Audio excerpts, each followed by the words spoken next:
ETC produced its first show in 2007, but we didn't start producing full seasons until 2009.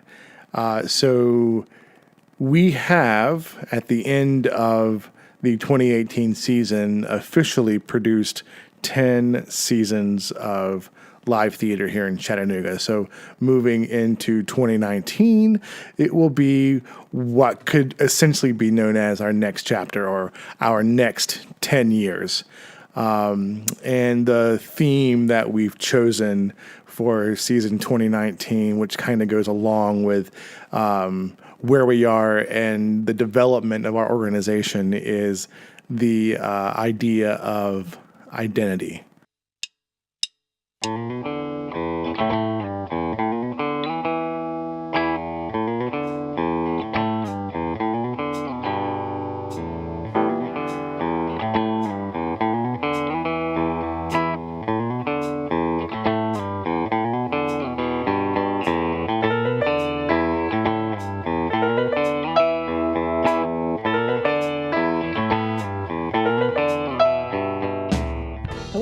Welcome to Sharing the Experience, the official podcast of the Ensemble Theatre of Chattanooga. I'm your host, Kyle Coplen. So it's a Saturday afternoon. We have the second performance of Long Christmas Ride Home tonight, and Garry gets this crazy idea to film a #gratitude thank you video, and also decides, since many of the producing team were going to be there, to have a podcast looking back at the 2018 season. Okay, but in all fairness, it's only crazy because no one had been prepped for this podcast before they knew we were doing it. That's why it was crazy. It does get pretty funny. In the room, along with myself and Garry, you have Red, Casey, and Kyle Dagnan. Am I pronouncing his name right? Dagnan, yeah, Dagnan. Yeah. With two of us, Kyle, it sometimes gets confusing, so we may interject every now and then just to get you up to speed. All right. So here we go, Mr. Coplan, episode 2. And of course, as with most things, good and bad, etc., it generally starts with me. One of the things that I remember fondly from 2018 was making what ended up being a very fruitful advertisement video for Honk. Noah, this great little actor that we had put into Honk, was just a lot of fun, and he kept telling me that we had to make a commercial of the show featuring him, and he would not. He was relentless. Well, to follow up on that, I suppose one of my fondest memories was editing that video. It was a lot of fun because Garry gave me no direction and just 5 minutes of Noah talking into the mic, or talking into the camera, rather. It was fun just doing whatever with that and editing it to what it became. Because he's a funny guy. Go check it out on YouTube. Yeah, please check it out on YouTube. Noah's a funny guy. We really liked having him involved. Yeah, he wanted pyrotechnics as well, but we couldn't pull enough strings to get that set up in time. Let's interject something here. So tell us a little more about Noah and his family. Oh, wow, yeah. So Noah he was my little buddy during Honk this summer. It taught me so much about life and having fun, and so because we were producing A Curious Incident of the Dog in the Nighttime, I contacted the Chattanooga Autism Center, and we set up a round of auditions to see if we could cast anyone on the spectrum within our season. So we managed to get 3 people from those auditions, and they each participated in different productions. Not a single one of them was in Curious Incident, curiously. I know. But little 8-year-old Noah was one of the treasures that we got from that experience. And so in Honk, he ended up being my little sidekick. Several different scenes, and one in particular, we were geese, I guess, because that's the plural, and he kind of just walked right beside me on my heels and imitated me, and a lot of fun. Anyway, but so aside from him being very talented and hilarious and completely committed performer. He was forever keeping us on task, because he'd always, hey, can I go home now? Can I go home now? Not yet, Noah. It's tech week. We're here till midnight. No. But yeah, he was just a genuine reminder for me that, providing opportunities has always been a hallmark of ETC. So I really can't wait to get to use him again. Might as well share a little clip with you. All right, we are here with Noah Phillips, the featured performer in Ensemble Theatre Chattanooga's production of Honk. Noah, how's your day going today? Good. Yeah, and so what do you think about performing in Honk? Good. And why do you think people should come see Honk? 'Cause it's good. Excellent. And so if you had to give a commercial for Honk, what would you say? What would the tagline be? Honk. Excellent. That's real short and sweet. We like that. He is really hilarious. Yeah, you should go check out that video on YouTube. We'll provide a link in the video description. Back to the memories of 2018. Here's Casey Keelen. One of my fondest memories of this year. Well, one was watching Garry in Honk. Were you a goose? He was a frog. You mean you were several things, but the one I And liked a turkey. was it when were you a turkey or a goose when I really liked you? I was a goose. You were a goose. That was my favorite. But probably one of my fondest memories from this year is watching Norman Casey in The Curious Incident of the Dog in the Nighttime, because it was just kind of breathtaking to watch, and I think it was one of the best performances we've ever had on our stage. During Tech Week, I fondly remember having a kidney stone surgery, so that's exciting. Well, talking about good performances, the first performance of the season, Next to Normal, was incredible. I was so proud of that show, and every other show that we've done this year has been great too, but that one just was a great way to kick off the season. All the actors and vocalists were phenomenal. Kyle, the other Kyle, you were in it. What did you anything special from that show? I really enjoyed finally getting to play a character that I had always had my heart set on, and bringing him to life in a different way than had been seen before through a different lens because of Garry's direction and the musical direction of Terry. It was a really, as our other Kyle was saying here, Drummer Kyle, or podcaster Kyle here. Anyway, but as he was saying, it was a great way to kick off the season, and focus on family. With that in mind, I think that all of the shows and the way that we approached the idea of family. Another fond memory that I don't know why it just jumped into my head, but was shortly after we announced the season, getting an email in the Ensemble Theatre Chattanooga's inbox from playwright Terrence McNally, who turned 80 this year and was thrilled to see that ETC was producing the first play that he ever had go to Broadway, which was And Things That Go Bump in the Night. So that was a really awesome experience. We've never had a playwright of that caliber and that level reach out to us, and so that was really, really cool. And from that, a nice little email conversation between him and I developed, and I've been invited out for dinner and a drink, but I'm too shy to handle that. So, but anyway, that could still be an awesome. But the other thing is, other Kyle here, debuted his directorial debut with ETC was Bump. So that was kind of exciting, and I think that it turned out really, really well. Yeah.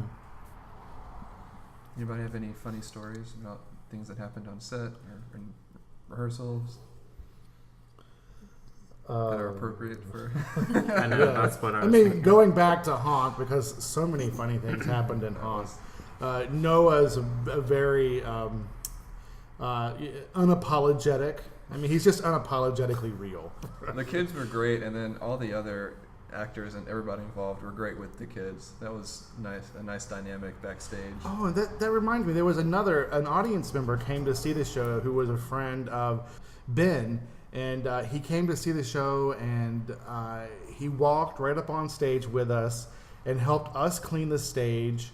all the trash on the stage. We had a whole concept about keeping the environment clean, and it was almost as if he was going to join the show. And that was a really special moment too, because that was kind of what we were, we're all about, destroying the fourth wall and finding ways to enhance the experience and the symbiotic relationship between the audience and the actor. And to be able to have an audience come on stage and be a part of the show and not want to leave, talking to everybody, engaging in conversation, and to see that happening back and forth, that was a really cool moment that happened this year. Clever, using my throat clearings as editing moments. I didn't realize I cleared my throat so many times. I wonder what that says about you metaphorically. Kyle, I don't think I'd want to know.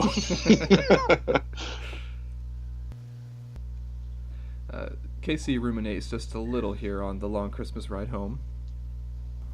I don't know, when I read the play, it's weird, but we've done weird stuff before, so that's fitting. I don't know, I just really kind of was drawn to Claire because I think we're similar in a lot of ways, because she's constantly striving for perfection, and I totally get that, and there's a lot of guilt there for no apparent reason. Get that. How does Claire from Long Christmas Ride Home compare to Agnes? She definitely talks more. Dances less. Oh, gosh. They were both very troubled people, so I actually think they're a lot more similar than you would think from the get-go, but she's just a lot more outspoken. Agnes was pretty quiet, so it was a lot of reacting, whereas Claire is just kind of causing a lot of trouble. Yeah. Whether she means to Whether she means to or not. Yeah, some of it's she's very passionate. So she doesn't even know she's causing trouble half the time. She's just... Which is just like Casey, so it's kind of typecasting. Yeah, I do that. Casey's very passionate, and she doesn't realize she's causing trouble. A little sassy. Well, Kyle, you've been... this is not drummer podcast for Kyle. This is the other... no, I can't even say the other Kyle. But anyway, you've been in everything this season, involved one way or another, right down to performing, directing, and designing. So... choreographing. Does it all? There has to be some moment or two or four that you can talk about. I mean, the biggest moment for me this year was directing in Things That Go Bump in the Night, which you already talked about. I couldn't have asked for any better. And so I had a very pleasurable experience with that show. And another moment for me was working with the children in Honk. I had a lot of fun doing that. Something I'm excited for next season, can I talk about that? Is that we added 2 new producers, both consequently named Kyle. So that's going to be a little confusing in the coming year. But I'm excited that our family is growing. So we're going from a season-themed family by adding more family. Right, and then we're going to talk about our identity, because we're all suffering from that crisis. We are trying to figure out what it is that makes us different at ETC, and I don't want to say better, because better is subjective, but we try to fill a niche. What is that niche? Maybe that's what we're looking for next year. I think the great thing about this group and what drew me to become a part of it is it's really full of passionate people, but it's also a lot of fun. And sometimes you sacrifice quality for fun, but this group does not. It's the perfect combination. It sounded like you said it's the perfect domination. And That too. I was like, okay. No, That's also... Yeah, no, I think, that's... We don't like to think of ourselves as a community theater, even though we are a theater in and for the community. And it's not for any other reason than we're just trying to do something a little... our mission and our vision is something a little more defined than how we define a community theater. We look for things that are unique, experiences that are different. Whenever anyone asks about ETC, I want to make sure that they know that what we are and what we do and what our mission is, because that's really important. So, professional living wage theater in Chattanooga. the first memory that is the fondest of ETC is writing the first set of checks to give out to actors and designers for working on a show, and we've been doing that for 12 years now, and that is a pretty exciting feeling. It's still, even to this day, and Casey has helped pass out checks, so I know she knows the feeling. I love it. Yeah, it's really... I love being the bearer of good news. It's really cool. I mean, and then you guys who have received checks, you know, I mean, they're not much, but it's exciting. It's a way for us to... It's a step closer to being a professional theater or being a living wage theater, but it's also just a way for us to show appreciation to people, because it is a lot of work and it's a lot of time, and we do appreciate everything everybody does as far as acting or tech or any of it. So it's just a little way we can show appreciation. It's good to establish habits of handing out paychecks. Even if those paychecks are pennies. It's a habit. We can grow on that. It is a good habit too. You know. Regardless the amount, it validates the work that people are putting in and legitimizes that we can make it to being Chattanooga's professional theater. Someone's at the door. In case you missed it, here it is again. Someone's at the door. That is right. Someone was at the door. But the way that he says it, can you play it one more time? Sure. Someone's at the door. Yeah, the way he says it makes it seem like we were hiding somewhere and we were just being discovered and needed to wrap up quickly. Right. It really wasn't as dramatic as Red made it sound. It was just another producer that showed up. Ryan. What I was saying is Terry, the musical director for Next to Normal, gave everybody cards after the show. And I keep my card in my cube, my desk at work. I'm really proud of that. It was a really nice thing for him to do to show his appreciation for everybody involved. But the front of the card is a quote from one of the songs that shows up later in the show, where the title of the show comes from this line. But the line is, "I don't need a life that's normal, that's way too far away, but close enough to normal would be okay." And I really like that. It kind of summarizes our group. I think in Honk, the one line that we all have to remember is, "Thee, I didn't fall. I didn't fall through." That's my favorite. I didn't fall through. I didn't fall through. I didn't fall through. I don't see the Ryan, difference. do you have any favorite memories from this season? From this season? Yeah. All of them? Something. All of these shows really meant a lot to me, actually. Next to Normal has a really deep connection for me. And then Honk was also a beautiful story. The Ugly Duckling is always a beautiful story. I think we're all kind of our own little ugly duckling. Yeah. That's not to insult anyone at the table. Maybe I am my own ugly duckling, and I just should speak for myself. I'm an ugly duckling with you. That's fine. I'm the cat. Donate on Patreon. I was going to say, yes. support ETC on Patreon. Support local live theater. And thank you to everybody who is supporting us, has supported us. Christy has talked about giving her kidney, but now she has a child. And Well, you gave your kidney stone. I did. I have given Gary a couple kind of of gave stones. a kidney. Just a couple of clarifications. One, Christy is another one of our producing partners who couldn't be there, and she has not had her baby yet, although she has on several occasions offered her kidney to raise money. I, however, have never offered a kidney. She has me on that one. Speaking of raising money, did you hear Red and his creepy whisper? Oh no, I think you're going to have to play that one again. Yeah, there's another one. Hang on. Donate on Patreon. As creepy as Red makes it sound, we hope you will consider supporting us through Patreon or by coming to see a show, spreading the word about the work we do and the opportunities we provide. Or sending a check. I know. But, we've never really been good about asking for help because, well, we just wanted to make sure that we are worthy of people's philanthropy and support. So after 12 years and the numerous programs and productions that we've provided for the Chattanooga area, we're going to start taking baby steps and asking for help. So I'll do it from the safety of my my home, in my phone. But simply listening to our story on this podcast is support enough. Oh, most definitely. Most definitely. Well, that about wraps it up for this episode. Sharing the Experience is the official podcast for the Ensemble Theatre of Chattanooga. Episode 2 featured Casey Keelen, Eric Creepy Red Wyatt, Ryan Laskowski, Kyle Dagnan, Garry Lee Posey, and myself, other Kyle Coplan. We would like to thank Pocketful of Posey Productions, the Barking Legs Theater, all of our listeners, patrons, fans, friends, and family. Sharing the Experience is produced by Ensemble Theatre of Chattanooga, a 501c3 nonprofit theater company in Chattanooga, Tennessee. Written by Garry Posey, mixed and edited by Kyle Coplen. Themed by the Phenomenex.